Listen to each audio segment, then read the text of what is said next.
What's going on, people? We are Tottenham TV, second transfer update of the day as we gear up to the big England game tonight, 9 p.m. against Ghana. And it has been confirmed, Jed Spence starting in the game as well. So very much excited. Congratulations to Jed Spence. Apparently he's starting at left back tonight. So excited to see how he gets on. It's just crazy to think about where he was. I mean, we've said it a few times, but where he was a couple of years ago and now starting at a World Cup for England is just incredible progress. I'm delighted for him and interesting to see how he gets on. He had a really good cameo, I thought, against Croatia. So hopefully he carries that on. Yeah, absolutely. I don't know whether Semenyo is going to play on the right or the left, but I'm certain that he's in there to be tasked with stopping Semenyo with his one-on-one dribbling. So we'll see how that goes. But let's get into some transfer news. Ali Gold and Paul O'Keefe both confirming the fact that Spurs are in advanced talks now to sign Martin Dubravka. Ali Gold says, in advanced talks on a free transfer. And Paul O'Keefe says Dubravka talks have progressed and the expectation is a deal will be completed pretty soon. So it looks as though Kinski will be the number one. Martin Dubravka will be back up with Austin as the third choice keeper. I'm going to say congratulations to Anton Kinski because this is what's significant for him. Yeah, I mean, look, when it comes to signing Dubravka or whatever other sub-keeper we're going to get, Darlow still, hopefully it doesn't, for next season especially, it doesn't come into play too much, albeit, again, I've said De Zerbi has been known or has done when he was last at Brighton, he did rotate his keepers quite a bit when one wasn't working. And even just for specific games, he would rotate his keepers. So I guess signing Dubravka would probably rule that out. And maybe just he would want to stick with Kinski. But Kinski, I would say definitely. Yeah. But Kinski, obviously, we know he's a perfect kind of keeper for Roberto De Zerbi. And it's crazy to think. I'm delighted for Kinski himself because obviously, cast your mind back to March in that game against Atletico and all that went wrong and all the talk about him and the embarrassment that would have been for him. And now, a few months later, not only has he resurrected his Spurs career, but he's now potentially, pretty certain now he's going to be number one for next season, which I think very few of us would have been seen coming before April. And it's credit to him because it's all down to him and how he came into the team in our relegation battle and how he was a massive part of saving us from relegation. His brilliant performances. We've all known there's a talented keeper in there who plays exactly the way De Zerbi wants his keepers to play. Brilliant on the ball, very composed, great passing range. Obviously, the question marks were, he was letting in a lot of soft goals before when he was playing under Ange in his second season and when he signed in January, albeit he impressed in some moments, but he was definitely conceding a lot of soft goals. And he definitely seemed to cut that out in the 7 games. And on top of that, made some really, really impressive saves, which maybe he wasn't doing before. So if we feel he's improved enough to justify making him number one, then it definitely saves us a lot of money, gives us one less headache. And I think for Kinski himself, that'll give him so much confidence going into next season with the shirt in hand, knowing that he's earned it by right and he's not been given anything. And it's just going to give him that fuel, I think, for next season. Yeah, look, whatever you want to say, Kinski was a massive reason of why we stayed in the division last season. You look back at the saves against Leeds, you look back at the saves against Wolves, that one right in the last minute. Real match-defining saves. So I'm delighted, we were having the debate at the back end of last season. I was saying, after his 4th game, I was saying, give him the number one because, like you mentioned, the one key flaw in his game was his shot stopping. And that shot stopping, the flaw wasn't there in the last 7 games. And he was making worldies of saves, brilliant on the ball. The one thing I would question maybe his positioning can be worked on. But that's a coaching thing, isn't it? And we've got a great goalkeeping coach that helped Alisson get to where he is. So it's time for him to help Kinski get even better. But I credit the coaching staff and the goalkeeping coach for getting Kinski back from that Atletico Madrid game to where he is now.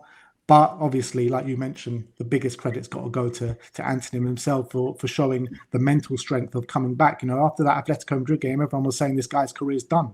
He's not coming back from it. Everyone was likening to who's the old Liverpool keeper? What's his name? Karius. Yeah, Loris Karius. Everyone was likening to him. So massive credit to everyone involved to get Kinski to this level again, and I'm delighted that he's going to be our number one next season. And look, he's got to prove himself all over again because he's a young keeper. There's still going to be question marks about him, but he's earned the right to be number one goalkeeper for next season, in my opinion. And if it doesn't work out next season, then we'll dip into the market next summer. But I think Kinski's gonna be our number one for some time now. I think he's a good keeper. I think he's going to keep improving. And like I said, I'm absolutely delighted that he is going to be the number one. Let's move on and let's talk about the big story, which is obviously Matheus Fernandes. There's been a lot of reports. First of all, Miguel Delaney saying that Tottenham have held positive talks with West Ham over the prospective £85 million move of Matheus Fernandes as they aim to beat Manchester United to the Portuguese midfielder's signature. West Ham are insistent on a significant proportion of any agreed price upfront, while Tottenham have also offered a higher package overall, and their wage proposal to Fernandes is also higher than Man United's. And the 21-year-old is very keen on the move to Tottenham. Manchester United maintain an interest in Tottenham's Matheus Fernandes, but may now look elsewhere as they do not want to get involved in a bidding war. Matheus Fernandes is very keen on making the move to Tottenham and indicating a strong personal preference for the North London club. Chris Wheeler of the Daily Mail says that Tottenham are seemingly ready to meet West Ham's £85 million asking price of Fernandes.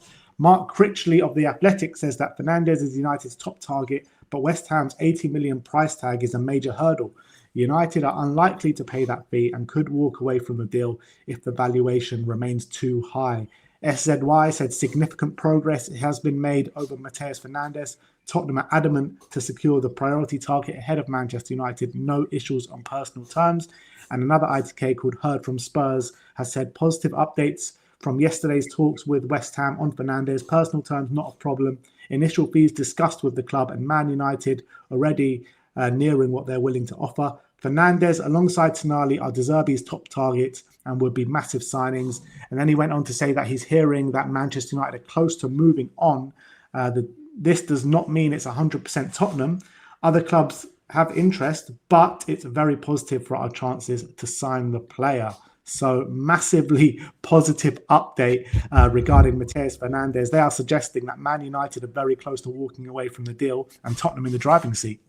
Yeah, it's crazy how this has developed because, you know, cast your mind back to, what was it, 2 days ago when Ornstein dropped that, or was it 3 to whatever it was, when Ornstein dropped that bomb, but Tottenham are interested. It seems still very much like Man United were in the driving seat at that point, and Tottenham are just trying to see if there's any potential opportunity for a hijack. Now we're getting potential reports from Miguel Delaney. I know he's not like the most reliable, but he's not also a complete no one. You know, he wouldn't just say something if it was nonsense. Independent. Yeah, and now he's saying he has a preference for Tottenham. So I wonder what's changed. Maybe he didn't. Maybe Fernandes didn't think Tottenham was a realistic opportunity. Maybe he didn't think we were actually going to be willing to spend that money. Now he sees that how interested and how much we want him and how he's one of our number one targets. And maybe he thinks, you know what? Do I really want to leave London? What did you say on the last stream? Happy wife, happy life, no? Exactly. And maybe that's what's changed. Maybe his wife's got in his ear and saying, look, I don't want to leave London. I ain't going up to Manchester, cold, rainy Manchester. I want to stay in London. Maybe that's what's happened. But the reality is it has gone very quiet and cold on the whole Man United front when it seemed as though everyone was saying personal terms agreed, very close to agreement with West Ham, all this kind of stuff. But now Tottenham have muscled their way into it. It seems as though Tottenham are much more winning. I think what was really, really interesting was when Mike Keegan, I actually watched the video of him on the United stand, and the aggregators, I don't think, really capture what he was trying to say. He was saying, well, they do in essence, but when you watch the video, he goes into a bit more detail. He says that a lot of people around football have been very surprised with how aggressive Tottenham have been in this market, and Tottenham are willing to spend a lot more money than people think, and with a lot more better packages as well. And they're willing to put a lot more money up front, and they're being really targeted with their recruitment, and they're willing to put their money where their mouth is. And it sounds like maybe with Fernandes, what's happened is United are dilly-dallying on trying to get the packages right for them, not paying too much money up front, trying to get the price down, whereas Spurs are just going in there saying, how much you want? You know what, we're willing to pay it. We're willing to put the money on the table. Let's get this deal done. And Tottenham are swooping in. And this is very unlike Tottenham, if it is true anyway, if all this is true. This is all obviously very new to Tottenham fans. So it's hard to believe that Tottenham are willing to do that for Fernandes, willing to do that for Tonali. Obviously, they've already done it for Jan Paul van Hecker as well. And so when we hear all this, I think our instinct, I think quite rightly, is to be very, very skeptical, because we've heard this kind of stuff before, and we're all like, yeah, we've been here, done that. We're going to get gazumped. We're not going to put the money on the table. We're not going to get the deal done early. In fact, we're the ones who usually, are the dawdling ones. We're the ones usually trying to get the money off. We're the ones trying to get the right package for us, and we're usually the ones who miss out on the deal. So if we're actually acting differently, and we're actually getting ahead of big clubs like Man United, who are willing to put big money, who have got Champions League football to offer, but we're willing to put the money on the table, that would really represent a massive change in how we're operating. Absolutely. It sounds like exciting times, but I'm trying not to get too overexcited because of what we've seen I said that this last summer did so much damage to how I get excited about transfer. I think to everyone, it wasn't just you. I think the whole fan base. Yeah. But there has been a suggestion, I think, from a Man United ITK saying that they're going to let Tottenham do the negotiating and then potentially swoop in. And there is previous to that. Apparently, they did the same for the guy they got off Newcastle, the striker. So let's just hope that doesn't happen. Look, if they're not prepared to pay the money, then they won't get the offer accepted. But it all depends on, they could have had this deal wrapped up earlier. The name went out of my head. It was Sesko. They did that for Sesko against Newcastle. Yeah.